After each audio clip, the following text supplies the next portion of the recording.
There are definitely logical systems where there's paraconsistency, where truth and falsity aren't mutually exclusive. Like what? Logical systems where that's the case, as opposed to instead of binary values where something is either false or true, that it could be true and false, or neither. Okay, when can A and non-A be equally true in the same way at the same time? If you write out the starred sentence is true, and you star that sentence, it's both true and false, or neither true nor false. What? Do you not? All right. If I had some paper, I could show you. If I wrote out on a chalkboard, say, the starred sentence is false, and I starred it, then it's the starred sentence is false, but that makes the sentence true. But it's both true and false at the same time. Yes, it is. How is it true? What's the point you're trying to make? That your logical system, your whole example there of a professor saying something is true and false being based on absolute is not right. No, I put forward the law of non-contradiction. That A and non-A cannot both be true in the same way at the same time. You disagree with that? It might not be true. Well, I know that. I might be a bad dream you're having right now. Anything's possible. Well, see, you throw but away what does like the evidence point to? The evidence points to the law of non-contradiction being correct. The evidence points to you and me standing here having a conversation. And guess what you're using? The same thing I'm using. You're using speech and logic and reason to communicate with me. Exactly. And you're using that to try and define a system when there isn't a whole lot of evidence for it. There is no evidence for a God. Of course there's evidence that God exists. Order and design. Point to a designer. Well, what about in evolution? How come that's not? What about it? How is that not? Evolution has nothing to do with what I just said. Yeah, you said order and design. All right, how about order and design in biology? And you take theories like creationism and intelligent design, and those are all negative evidence theories where they have no positive evidence for them, only small problems in evolution to back them up. Sure, evolution is just a process, so the question still remains, is there an intelligent mind behind the process, or is there no intelligent mind behind the process? You're right, but it's not necessity. Evolution doesn't necessitate an intelligent designer, so that's, once again, your evidence is poor, I would say. Well, fine. If you believe that designer genes don't have a designer behind them, if you believe that a BMW can come together as a result of a cyclone passing through a metal scrapyard, if you believe that oxygen, which is 21% of our atmosphere, if it was 25%, fires would break out all over the place. If it was 15%, we'd all suffocate. If you think that that kind of complexity can come about by chance, absolutely, I've got to tell you, I can't be so gullible. Because everything in my experience is order and design and complexity of that nature demands an intelligent mind. So you're saying there's no chance ever? That there's no chance for anything's possible. It's possible I'm a bad dream you're having, okay? But the evidence is I'm real. The evidence is you're real. That's why we're continuing this conversation. This is why I am. So I don't base my life on proof, but I base my life on evidence. And the evidence is, sir, you don't get complexity by chance. You don't get intelligent communication by chance. It demands an intelligent mind. The amount of DNA in a single cell demands a creator. How can you have so much densely packed information without an intelligent mind? I feel like it's just someone who can't comprehend. That's the argument from incredulity. Basically, you don't know how it could happen, so you say God must have done it. No, there was an argument from experience. No, my experience is, if I'm walking down the beach and I see ripples in the sand, and you ask me, hey dude, how'd the ripples get there? And I say the waves did it. Experience. If we keep on walking down and we see John loves Mary written in the sand, and you say, hey dude, how'd that get there? And I say, because the waves made it. That's absurd. Why? Because John loves Mary is qualitatively different from ripples in the sand. I have seen life come from life. Never once have you or I seen life come from non-life. An atheist and agnostic is saying life can come from non-life. There is not one observation of that by anybody. But you still believe it. That's blind, gullible faith. Dude, I can't have that much faith. Sir, I only see life come from life. I never see life come from non-life.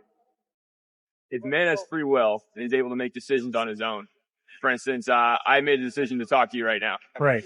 Now God is infallible without fault. He doesn't seem time as a, same complex as us. It's like an open book for him. Right. Sees everything as one plane. So he already knows I'm going to make my decision to talk to you. Yep. So in reality, this is something that's already been planned out. God already knows which way I'm going, what I'm going to say to you, which way I'm going to turn. Yep. So in reality, man doesn't have free will because this is something that God already knows and understands to be planned. Good question. Very hard question. When we say that God is all-knowing, we do not mean that God writes on a piece of paper what you and I are going to do tomorrow, locks it in a bank vault, and then you and I have to do what's on the paper tomorrow. Right. Instead, what we mean is, due to God's perspective outside of the dimension of time, God is eternal. God is not locked into the dimension of time the way you and I are. Right. He is in a position to see what you and I will freely choose tomorrow. Right, but isn't that contradictory? Isn't that a circular logic? For instance, if God knows where I'm going to end up right now in 10 years, would you agree that God knows right now where I'm going to be in 10 years? Right. He can see that. Right. Would you agree with that? Yep. Okay.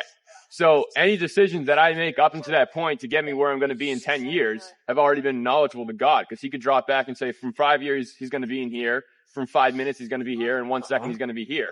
Right. So in reality, although we comprehend our own free will, this is something that's already understood by God. So if God really is infallible and without fault, then man doesn't have free will.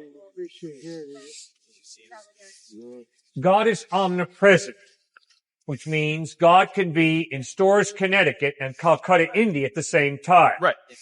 Why? Because God is outside of the dimension of space. He's not limited by space. Right. Which means God does not have a torso, a head, 2 arms, and 2 legs. Right. Yeah, I understand. Because he is outside of the dimension of space, God can be in Calcutta, India, London, England, and Storrs, Connecticut at the same time. Right. Similarly, because God is outside of the dimension of time, God is eternal. Okay. God looks at all of history at a glance. Therefore, due to his perspective outside of time, God sees what you and I will freely choose to do tomorrow. But so he knows what we're going to do. Because he's outside I understand of the that, but I'm just dimension of time. Right. So there's a entity, which we will call God. No, I'm not trying to put it into a human form. We'll call this entity God. So this godly form knows where we're going to be, like you said, at any time, in any place, and any space. So in reality, actions we make here are not free will, but they're actions that are already understood by God. He knows if I'm going to talk to you or if I'm not going to talk to you. And by knowing that, doesn't that take away man's free will altogether? No. If I watch a movie twice, I understand. and if I see the actions in the second time I watch the movie, and I know what he's going to do next, I knew what Dustin Hoffman or Tom Cruise or Liam Neeson is going to do next, it doesn't mean that forcing him to do it. Yeah, no, I'm not saying he's forcing you, John. I'm saying, but all I'm saying is that wouldn't any decision we make or any action we make on earth already be known by God? Would you agree with that? Yes. Okay. So although that we have the free will, as you would say, to make those decisions, aren't those decisions by already being known in reality not really free will? We're not making this decision of where we're going to go because this is already predestined to where we're going to end up. Okay. I can watch my little child reach out to touch a red-hot stove. Yeah. I know that when that finger touches that red-hot stove, it's going to recoil in pain. Mm-hmm. Just because I know that doesn't mean I am making the child touch the red-hot stove and get burned. Yeah, I understand what you're saying. Just because I have knowledge that something's going to happen does not mean that I'm forcing it to happen. Okay. I understand what you're saying. What do you think about Christ? I really don't want to get into the whole thing. To tell you the truth, I think I just, like he said, I follow a lot of, basic Christian Catholic values. I think that I'm taking my own free will to kind of make different decisions. I've read a lot of the Bible.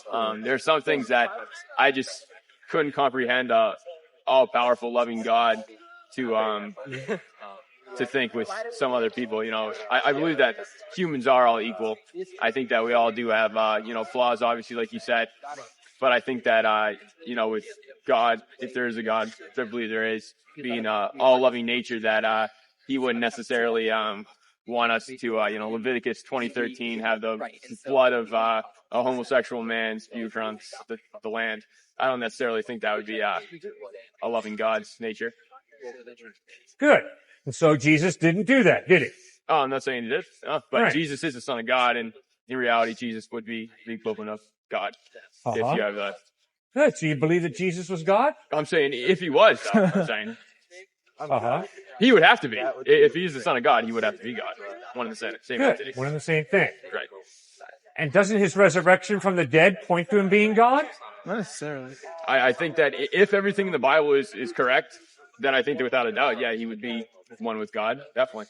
Okay. It's like water, steam. So do you think the historical evidence point to Christ having risen from the dead? I think there's definitely historical evidence in the area, but like I'm saying, I believe that the Bible is written by man. I think that man is at fault.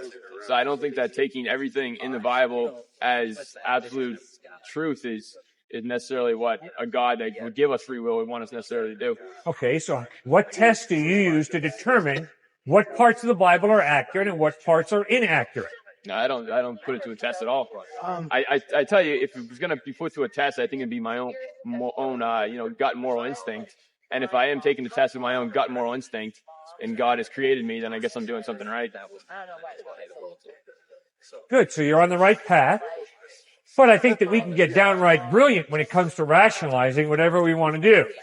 So I think it's pretty healthy if God has given us a plumb line that we can measure our consciences, our gut with. Like the Ten Commandments, like the Sermon on the Mount.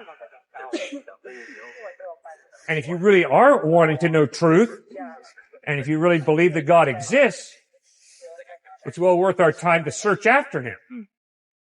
Jesus said, ask and it shall be given you. Seek and you shall find. Knock and the door shall be open. For everyone who asks receives. He who seeks finds, and to him who knocks the door shall be open. If you spend 4 years here at this fine university, preparing for at most a 60-year career, don't you think it'd be wise to study a bit in preparation for eternity? I have a question for you. What do you believe of people who believe in other religions? Do you think when they die, how do you think they will be judged? I have to divide that question into 2 parts. What about those who've heard about Christ?